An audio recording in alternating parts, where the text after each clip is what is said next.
amigos de Multimedia, mi nombre es Valeria Cruz y el día de hoy me encuentro con Kelly Barnhill. Thank you so much for being here with me right now. Thank you. I really appreciate it. And vamos a hablar acerca del libro When Women Were Dragons. Okay, let's start. Tell us a bit about your book. Oh, well, so I wrote this book by accident. And I was not intending to write another book actually really ever, but this book started in this place of rage and frustration with our sort of current political climates. So I was in this state of anger, and I thought I would sit down and I would write a short story about a bunch of 1950s housewives who turned into dragons and ate their husbands. And I thought it would be very limited, and I even called it Rage Story when I began. But very quickly, it turned into something very, very different. And very quickly, it was not really a story about rage anymore. It was a story about grief and loss, and also trauma, and how we move past that, and how we move past that as a culture, and how we move past that as women, and just how we move past it. So anyway, that's so it was like kind of random, but like what inspired you to write this? I was listening to the Kavanaugh hearings, which for if your listeners don't know, we had these big hearings for our Supreme Court, in which the person who was going to take one of the most powerful positions in our country was credibly accused of sexual assault. This has happened before.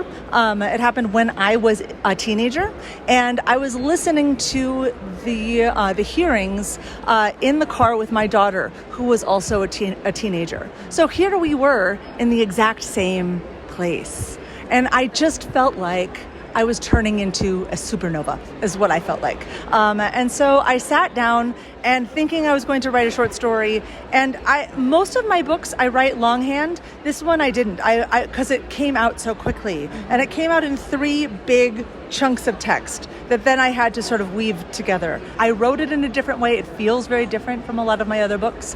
And here we are. Yeah. So you've talked about dragonization. The idea of dragonization is fascinating. Yeah. How do you come up with this concept? Oh, that's a great, honestly, I've always been interested in the concept of transformation, and both in biology, that a caterpillar wraps itself into a chrysalis, and it literally unmakes itself. Its whole body falls apart and remakes into something new. It's fascinating to me, and so so that was inspiring to me, as well as it's just that we go through puberty and we change. We go through menopause and we change. We experience pregnancy and we change. Right, our bodies change, and so it kind of fell in line with a lot of what I see as the female experience. But also, one of my children is transgender, and so a lot of this felt like it kind of aligned with the transgender experience as well. Who we think we are and who we become sometimes are very different, right? And that all of this comes from a place of both deep feeling, but also deep choice too. And so that played a role as well. Yeah. So dragonization is like a metaphor, like a change. Yeah. Okay. Yeah. And of course, when you're writing, you're not always super cognizant of those things. I have this theory about how sort of fiction happens, that it's this conversation between our sort of conscious, forebrain and our sort of subconscious back brain. Our front brain deals in logic and language, and our back brain deals in image and metaphor and deep feeling. And both of these parts of our brain are engaged, and they're both talking to each other, but they speak in different languages, right? So much of fiction is this interaction between those two parts of our consciousness, and so there's a lot of things that you don't realize what you're writing until you're done, and you're like, oh, there it is. There you go. Okay. This will be, somebody can write a paper on this someday. So the story, why did you choose the 1950s as the setting for this story? That's a great question. And it's interesting because I feel like I could have said it at any time. Mm-hmm. And really, it was kind of just one of those sort of like accidents of the process, because so much of the conversation in my country at the time, which was, okay, if the Supreme Court takes away women's rights to, choose their own bodily autonomy, and all of this has to do a lot with bodily autonomy and what our bodies can be. The phrase that people kept saying was, it's just going to send us back to the 1950s. And so my head was stuck there because of that.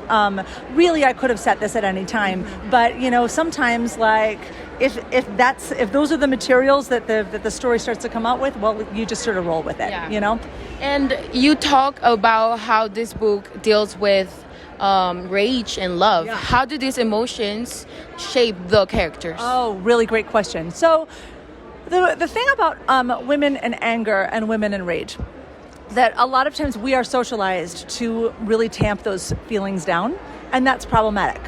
Because rage and anger can actually be useful emotions. We don't want to get stuck there. That's problematic, right? That can hurt us.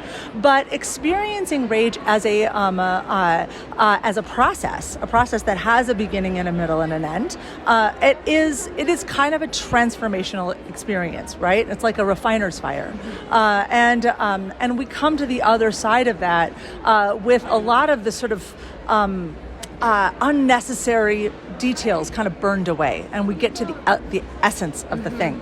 And when women deny themselves the power of their own anger, that leads to problems, and we've seen those problems, right? And so yeah, that's a lot of where that sort of comes from for me. Good.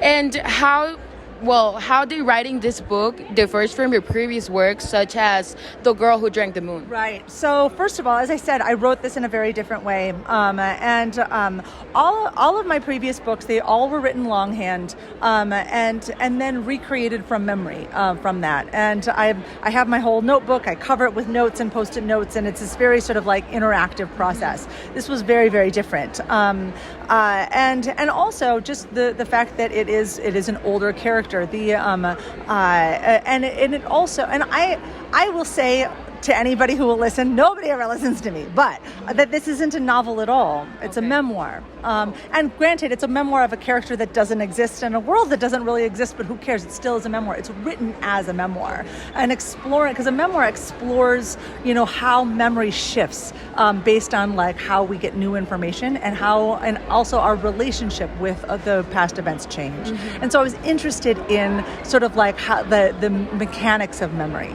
And so I wanted to, and that is very different from the rest of my books. But it's very similar in that I do all of my revising out loud, and so I just read it over and over and over again because every one of my books has a different sort of texture of the language. Okay. And so I can't really move forward on a book until I really nail how it feels in the ear, how it feels in the mouth, how it feels in the chest. And so all of my books are very specific in that way.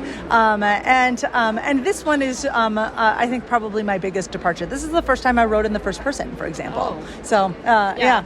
Different, but I love it. It's very interesting. And finally, what do you hope the readers, especially young women, take from the takeaway or the message? I mean, honestly, I hope that that young women realize that their selves are so much bigger than the self that they were promised, that the world is so much bigger than the world that they were promised, and the lives that they can live are so much bigger than the lives that were offered to them when they were girls. So that's what I hope. I love it.